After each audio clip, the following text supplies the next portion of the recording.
Hello, folks. Here we are again. Here we are again,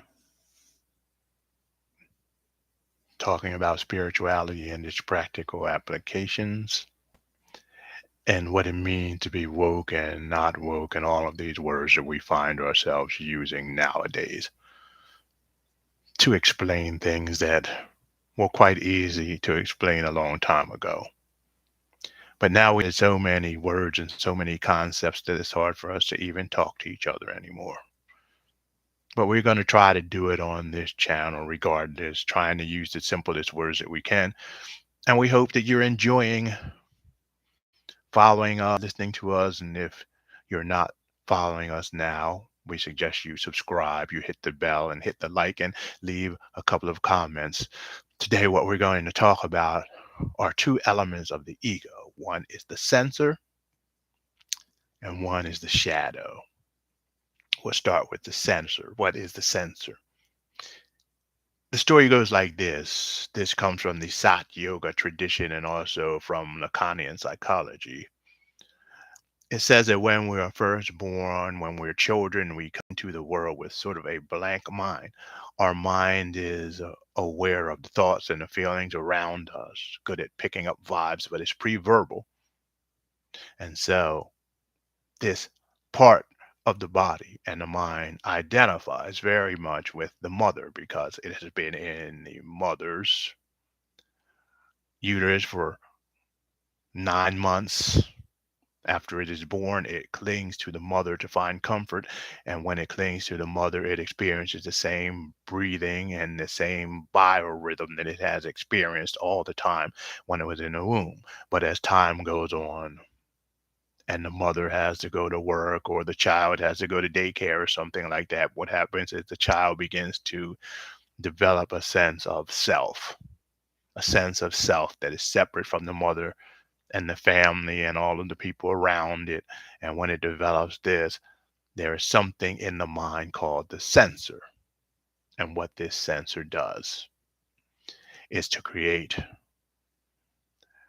what is known as the ego or the personality. It picks all of the traits and all of the ideas from the images and from the words and from the vibrations that this being experiences, and it creates the concept of self. And once it creates this concept of the self that it is going to have to use to move through the world it finds itself in, to survive, to say the right things, to do the right things, it puts a seal on that self. The part of the mind that is like the seal is the censor. The censor then allows the ideas and thoughts that are beneficial to maintaining that sense of the separate self to come in, and the ones that don't fit with that concept of self are simply pushed down into what is known as the shadow. I'll give you an example of how this works.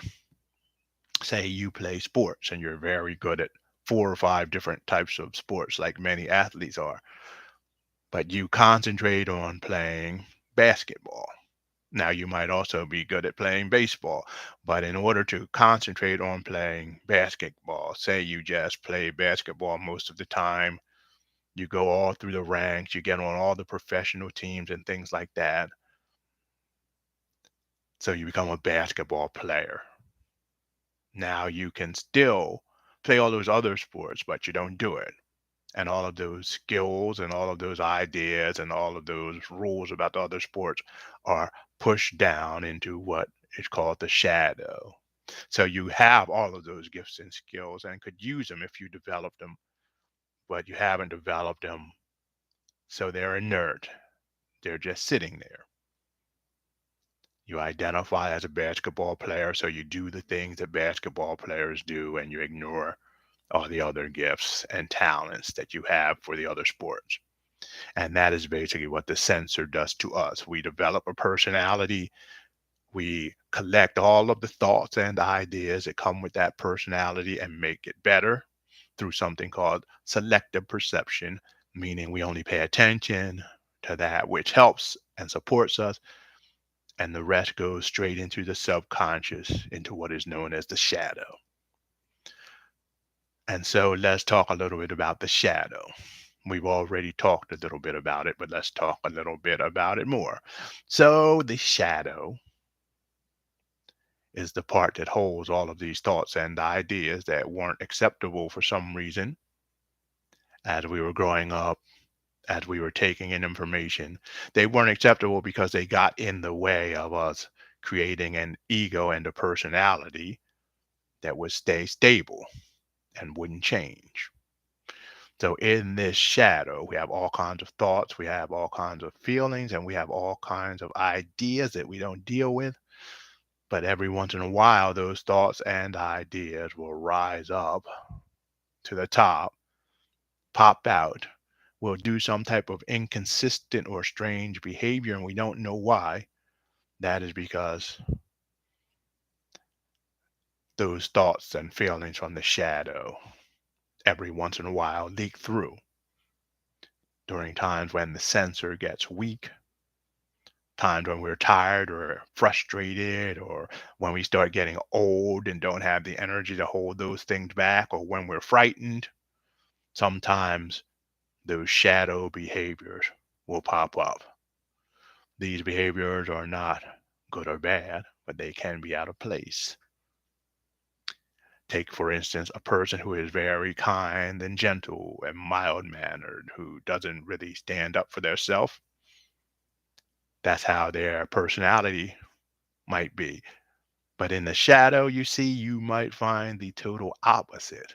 You might find a very angry, violent, aggressive type person in the shadow, because the more extreme one end is, the more extreme the next.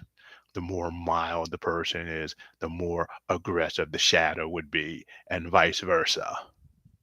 So sometimes that person can be nice and gentle, but sometimes under stress, or sometimes if they have a total breakdown, this anger and this violence and hatred can rise up quickly and then disappear as fast as it did rise up. And this is the issue in our society today. A lot of the censor is breaking down. The shadow, the collective shadow, has not been dealt with. It's been ignored. It's been shoved down. We've been trying to reinforce the positive part, the ego, for how many years in this country? 200 something years, as we talk about freedom and justice for all. We talk about fairness. We talk about who we are as being the great people in the world who bring about peace. And we repeat that over and over again. But the shadow side is that we are warmongers, we are very violent, and we don't care about freedom and justice for all. As we grow in the belief that we do all these good things and we ignore the shadow gets stronger and stronger until it finally breaks through the censor and it becomes our reality. It's like a dream that a person on a talk show once talked about. This Buddhist, he was talking about life being like a dream. And he said that you would have a dream sometimes if something was going on, and this dream was a message to you, warning you about something going on bad in your life or in your internal life. And if you ignore that dream, it keeps coming back over and over again. Each time it comes back stronger and stronger until it comes back as a nightmare to get your attention. That's the world we're living in now. We've been ignoring that shadow so long, and it's popped itself up over and over again, and we still ignore it. And it has grown with such strength and ferocity. We find ourselves at war on all fronts, in personal relationships, state relationships, international relationships. Everything is exploding because all of those things we shove down are erupting. The healthy way to deal with this is to deal with the shadow. It is by having the nerve and the power to go deep down and to see what is in there. and to salvage what is good and what works, and to discard what is useless. Because you see, this shadow is not something evil. It's something that is placed there as a reservoir for gifts and talents that we need whenever we need them. But we must be able to go through the censor to attain those gifts. And when we can go through this censor, we enter into a place that is called enlightenment or being awake. There are many people who are woke who have learned to do that. And there are those who are woke who are better off than your average person, but who has not learned to go through the censor and to reclaim all of their gifts. So, as people who consider ourselves woke, it's time for us to work on being awake, breaking the patterns, learning to see beyond what we've learned in our lives, or to see beyond our reaction. Because our reactions, you see, are just learned reactions, also still part of the system. And when we can do this, and when we can move in harmony with reality, we become free. We become free agents.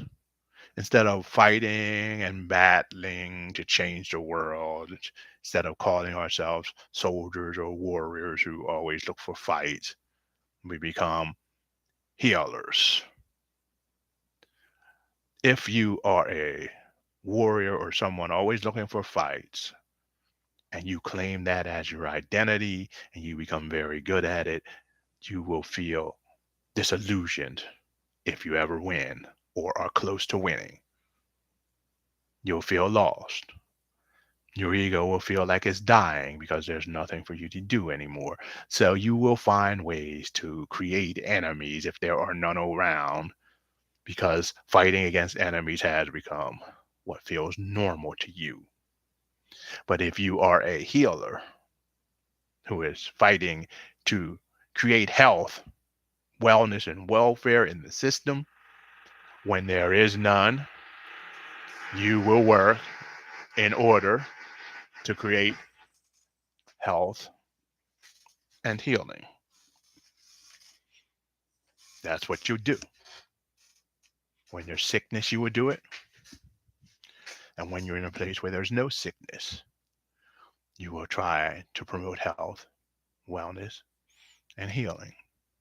That is the difference between a person who is woke and awake and one who is just carrying out their anger and frustration by fighting.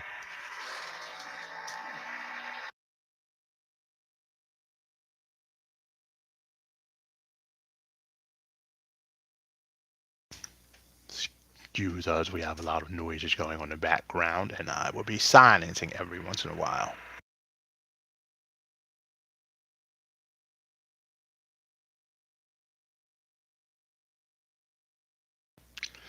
So this is the way the shadow and the censor work. I hope this explanation is hopeful for you. We're in an environment where there's a lot of noise and everything right now, so we're going to end here for today, and we'll put up another broadcast soon about this subject again. And my suggestion to you and everyone is that we never go back to sleep. We go forward, not only to being woke, but to being fully awake. That is our quest. And that is what this channel is all about. Thanks for subscribing. Hit the bell, hit the like, leave your comments, and ask some questions. We'd be very happy to begin to work at getting those answers for you from the very source from which we all come. Namaste, everyone.